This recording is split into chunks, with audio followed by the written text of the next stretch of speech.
कानून के विरुद्ध है। हमारे आदरणीय एमएलसी साहब रामबली चंद्रवंशी जी ये जन जागरण का काम कर रहे थे पिछड़ों में, उनको वहाँ रोकने का काम किया गया, उनको बेइज्जत करने का काम किया। इसको हम लोग बर्दाश्त नहीं करेंगे। मूल पिछड़ा आप अपने तरीक़ा से सरकार के पास कही कि हमको रहना है, हम तो इसका विरोध नहीं करते हैं। हम ये कर रहे हैं क्योंकि आप हमारे आरक्षण में आ गए हैं, हमारा आरक्षण आप ज़्यादा खा रहे हैं, तो हम आप एक अलग कैटेगरी बना लीजिए अपने जनसंख्या के अनुसार।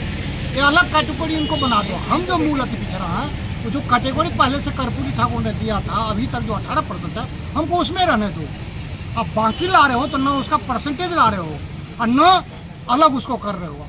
फलतः क्या हो रहा है, हमारा सब अधिकार पंचायत चुनाव में, नौकरी में, नामांकन में, सब जो बाहर में नीतीश का अति पिछड़ा जो घुसाए हैं वो ले रहा है, खासकर तेली तमोली दांगी ले रहा है। तो हमको न्याय, सामाजिक न्याय अंतिम व्यक्ति तक पहुँचे, उसके लिए बाइफर्केशन जरूरी था। अब यदि उनको लगता है कि तेली तमोली भी इस योग्य हो गया है तो अलग से उसका कैटेगरी बना दीजिए और उसको अलग से आरक्षण दे दीजिए। हमने से कुछ लीजिए, उनसे भी कुछ लीजिए, तो अपना आरक्षण वो लोग 12% का 12% रखेंगे, हम ही में घुसाते जाएंगे। इसलिए साजिश की तरह हुआ है कि जान रहा था कि धीरे धीरे अब अति पिछड़ा वर्ग की तरफ बन रहा था। पहले कुछ बोलता था कौन जाति हो तो बोलता था कि हम फलना जाति हैं, लेकिन अब जिस कारण से कर्पूरी ठाकुर ने जो वर्ग का कंसेप्ट किया था, अब धीरे धीरे लोग बोलने लगा कौन जाति हो तो कहा अति पिछड़ा वर्ग। ये जो अति पिछड़ा वर्ग का कंसेप्ट आएगा उससे ये सरकारी जातियाँ, सरकारी में जो सामाजिक न्याय के नेताएं हैं वो डर गए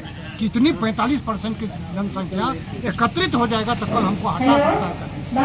साजिश के तहत एक तो ये था, दूसरे अपने समाज को फायदा पहुंचाने की नियत से जो बचे हुए पिछड़ा है नियत से उसको ही तेली तमोली दांगी वहाँ टक्कर दे रहे थे, उसको हटाकर इसमें डाल दो, हम 12% पूरा राज करें। मैंने लूटने की प्रवृत्ति जो मूल अति पिछड़ा के हक अधिकार जो हमारे कर्पूरी ठाकुर ने दिया था उसको लूटने का प्रयास आज की वर्तमान की सामाजिक न्याय की सरकारें कर रही है। हम इसका पुरजोर विरोधी करते हैं और हम सम्मानित करते हैं। विधायक रहते भी, एमएलसी रहते भी वो आवाज़ उठा रहे हैं, हमारी आवाज़ उठा रहे हैं सदन से लेकर सड़क तक। हम लोग तो उसके लिए कुर्बानी देने के लिए तैयार ही हैं। उनको भी हम एकदम लेकर के चल रहे हैं, वो हमारे विचार को लेकर चल रहे हैं। हम उनके साथ हैं, उनके साथ कुछ भी होगा हम लोग उनके लिए लड़ने भिड़ने के लिए तैयार रहेंगे। सड़क से सदन तक उनकी आवाज़ उठाएंगे, शोषण के विरुद्ध जो हो रहा है उसके विरुद्ध आवाज़ उठाएंगे।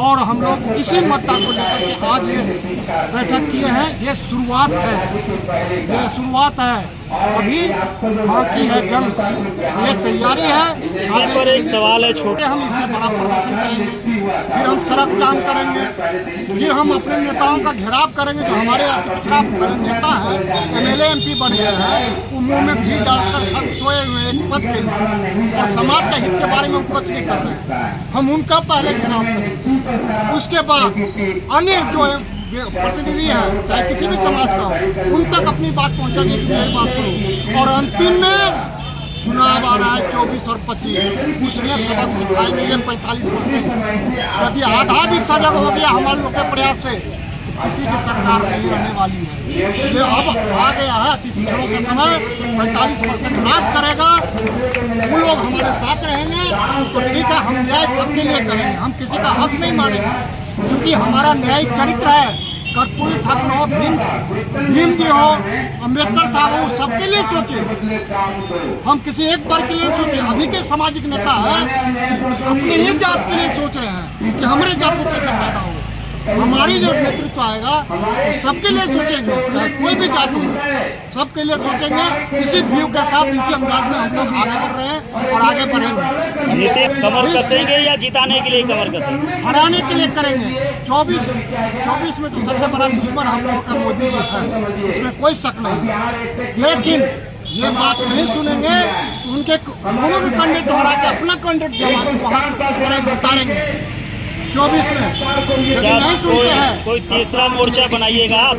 यस, तीसरा मोर्चा बनाएंगे। हमारे अति पिछड़ों के बीच से, दलितों के बीच से कम्युनिकेशन बना करके तीसरा मोर्चा बना करके हम उनके अगेंस्ट में, दोनों के अगेंस्ट में लड़ाई लड़ेंगे। ये शुरुआत है और देखिए